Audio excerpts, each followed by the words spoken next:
Le prophète alayhi salatu wassalam, il disait à Abu Bakr et à Omar, si vous voyez Ouais, une personne qui s'appelle Ouais, allez le voir et demandez-lui de demander pardon à Allah pour vous. Regardez, subhanallah. Si vous voyez Ouais, allez le voir et demandez, dites-lui que le prophète alayhi salatu wassalam lui passe le salam. Dites-lui que le prophète lui passe le salam et demandez-lui d'invoquer Allah pour vous, qu'il demande à Allah de vous pardonner. Omar, toute sa vie, il l'a cherché. Wallahi, toute sa vie, Omar ibn Khattab, il a cherché Ouais al-Qarani.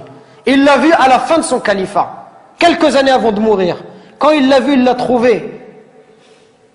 L'histoire, elle est longue. Il lui dit, est-ce que c'est toi, Ouais? Ouais lui dit, non, qu'est-ce que tu me veux? T'es qui? Il dit, moi, je suis Omar ibn Khattab. Il dit, qu'est-ce qu'il y a? Et il lui dit, le prophète, il m'a dit tout cela, tout cela. Ouais, il commence à pleurer. Il lui dit, pourquoi il a dit ça? Qu'est-ce que j'ai fait? Et il lui dit, le prophète, il nous a dit, si on te voit que tu demandes pardon à Allah, et que tu avais la peste et que tu as été guéri, excepté la taille d'une pièce dans ton dos, parce que tu avais une mère et que tu as été bon envers elle.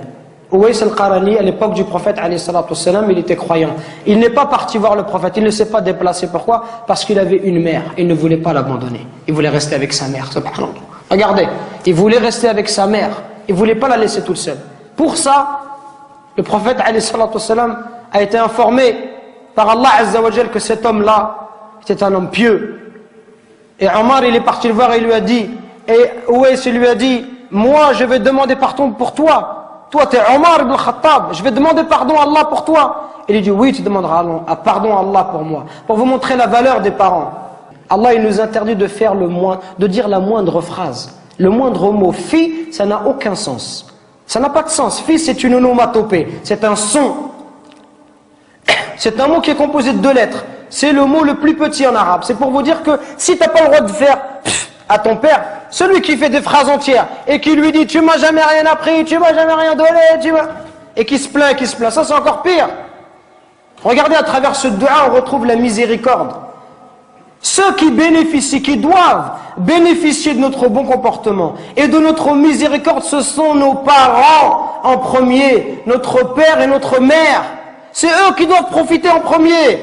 Nous aujourd'hui avec les frères, on est masha'Allah. Un frère te dit viens, emmène-moi en Verse, tout de suite tu l'emmènes en Verse. Emmène-moi à Bruxelles, tu l'emmènes tout de suite. Par contre ton père te dit viens me rendre un service, tu lui dis j'ai pas le temps, ya abi, demain, après-demain. On n'est pas disponible pour nos parents, subhanallah.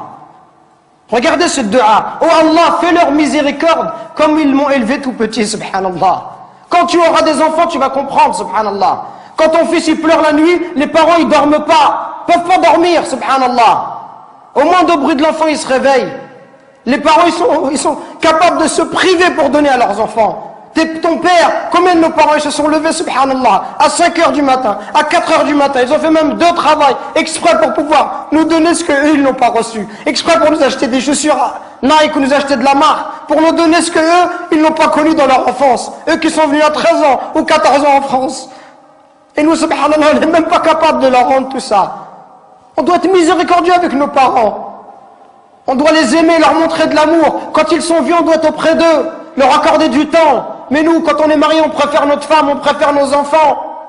Même le pauvre, certain, si sa femme elle va se disputer avec ses parents, il va toujours prendre le parti de sa femme, subhanallah.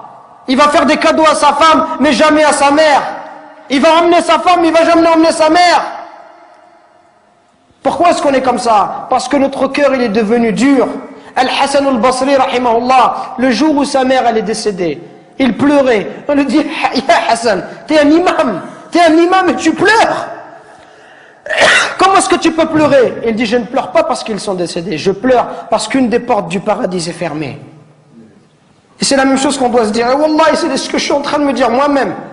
Qu'on parle, conférence après conférence, khutbah après khutbah, et on dit comportez-vous bien, comportez-vous bien. Et wallah, on est insouciant avec nos parents. Jusqu'au jour où nos parents vont mourir, et là on dira subhanallah, j'aurais voulu faire le bien, j'aurais voulu rester auprès d'eux, j'aurais voulu les accompagner, j'aurais voulu les consoler, j'aurais voulu les aider comme ils m'ont aidé, leur donner comme ils m'ont donné, patienter avec eux comme ils ont patienté avec moi. Qu'on se réveille avant qu'il soit trop tard, subhanallah. Qu'on se réveille avant qu'il soit trop tard, avant qu'on ne regrette. Et avant qu'on dise j'aurais aimé faire le bien, j'aurais aimé voyager avec mon père, j'aurais aimé passer du temps avec lui, j'aurais aimé rester juste m'asseoir, boire un verre de thé, parler avec lui, qu'il soit heureux.